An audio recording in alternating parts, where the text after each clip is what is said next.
Hi, and welcome back to Stamp with Anna, and welcome to another Make It Monday video.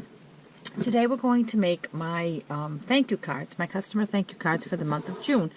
Every month, if any of my customers place orders, I certainly show them how appreciative I am, and I send them a thank you card at the end of the month. So this is what all of my customers who placed orders during the month of June will be receiving. And because I have so many to make, I do need to design them so that they're quick to mass produce. I can do them in an assembly line. So this one is just that fits that bill, and it's real quick to do. So let's get started. The first thing I'm going to do, what I usually do when I have to make my thank you cards, is I use the pre-scored and pre-cut note cards that Stampin' Up! Sells. They have they come in a package of 20, and they are the thick Whisper White cardstock. So it is thick. That's what I like for my card bases. And it comes like this, pre-scored. All I have to do is fold it, and it even comes with an envelope.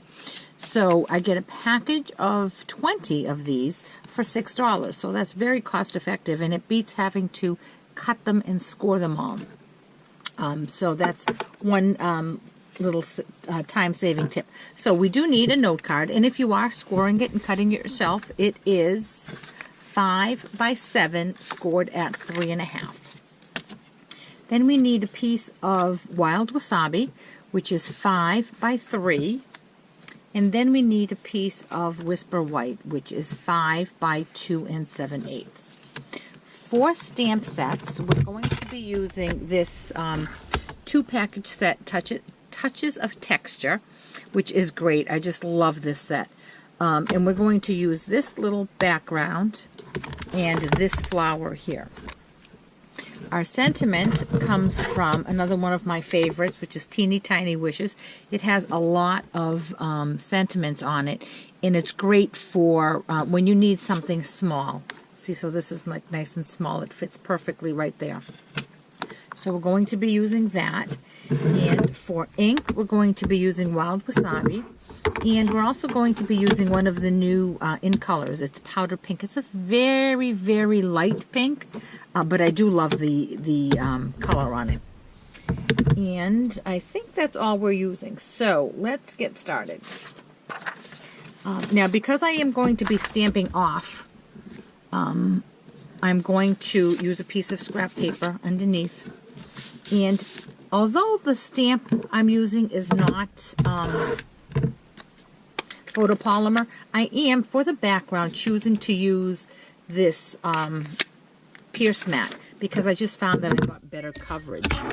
So what I'm doing is I want this to be lighter than the flower. So I'm randomly going to stamp this, and I'm going to stamp off when I do it. So I'm going to stamp off and then just come. And you can very faintly see the pink background. But trust me, it's there. Alright, so I think I have my coverage there. I'm going to get this corner right there. And as you can see, it is there. Okay? Now I'm going to remove my Pierce mat, but I'm going to keep this because, again, I'm going to be stamping off, and I don't want to get it on my work surface. So what I'm doing, full strength, I'm going to stamp into my powder pink, and I'm just going to randomly stamp these flowers. I'm going to make my own design, my own background paper, if you will. And I find that I've been doing that a lot lately. I've really been enjoying using my stamps to make my own background paper. And there we go. And believe it or not, we're just about done. All we have to do is put it together. So I'm going to move that, and with a little bit of snail, I'm going to attach that to my wild wasabi, and it's a very thin border, and the border is just at the top because it's all flush with the sides of the card. Now, before I attach that to my card front, I'm going to stamp my thank you right down here, and the reason is, if I attach this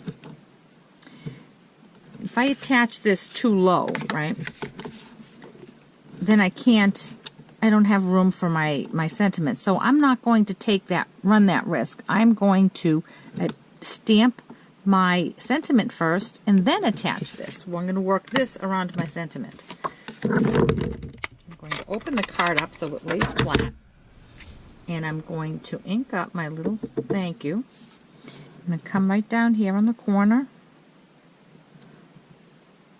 Can't see, my camera's in my way there. I'm going to stamp that. Then I'm going to come back with my snail.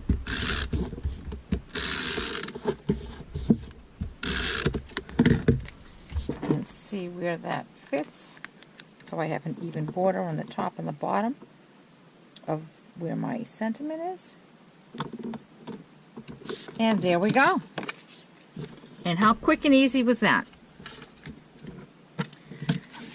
So, like I said, these are quick, and I'm able to do them in assembly style, and I think they're elegant enough. Even though they are quick, it doesn't always have to take a long time to do. So, I've got quite a few of these to make, so I'm going to go get started. I have all my pieces cut and prepped and ready to go.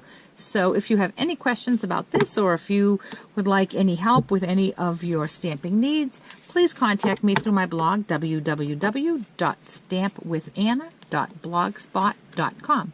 Thanks so much and have a great day.